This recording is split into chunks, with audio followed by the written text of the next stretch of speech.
It's now on President Trump and Elon Musk's purge of the federal workforce. They celebrated their sweeping change to the government last night as thousands of IRS workers are fired in the middle of tax season. Chief White House correspondent Mary Bruce has the story. Good morning, Mary.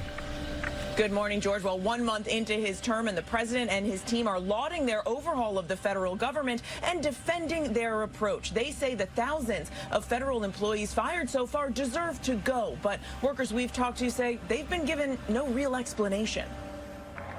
Overnight, President Trump celebrating his first month in office, touting his swift and sweeping policy changes. A few hundred more weeks like this and we're going to be in great shape.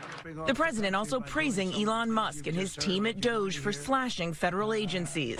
Musk at a conservative conference in Washington, chainsaw in hand, boasting of his cuts as thousands of federal workers are now out of a job. This is the chainsaw for bureaucracy. Musk and the president now floating the idea of giving some of the money allegedly being saved by the DOGE team directly to the American people, without providing any details on how it would work. It's money that's taken away from things that are destructive to the country and from organizations that hate you to you. That's awesome. But direct payments would need congressional approval. Speaker Mike Johnson already throwing cold water on the idea.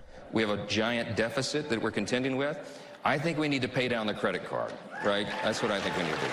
The latest target, the IRS. The agency now beginning to lay off more than 6,000 employees across the country, roughly 6% of its workforce, right in the middle of the busy tax season. Sources tell us no one being laid off plays a direct role in processing Americans' tax returns, but that there are still widespread concerns within the IRS that the layoffs could ultimately cause delays. In a letter this week, Senate Democrats warning of a catastrophic impact on the filing season and the ability of Americans to quickly get tax refunds and assistance filing their taxes this year. This is an attempt to undermine the efficiency of the IRS. IRS workers like Kia in Philadelphia informed by email. I was like the first person on my team that got the email, and I just broke down into tears. The administration insists, without providing evidence, that they are firing people for cause. But many of these fired workers who have only been on the job for less than 2 years say they've never even had a performance evaluation. Like Nicholas Berardi. It even says here in the email that they're citing the reason why I'm fired is because of my performance. But until today, I hadn't gotten a performance review.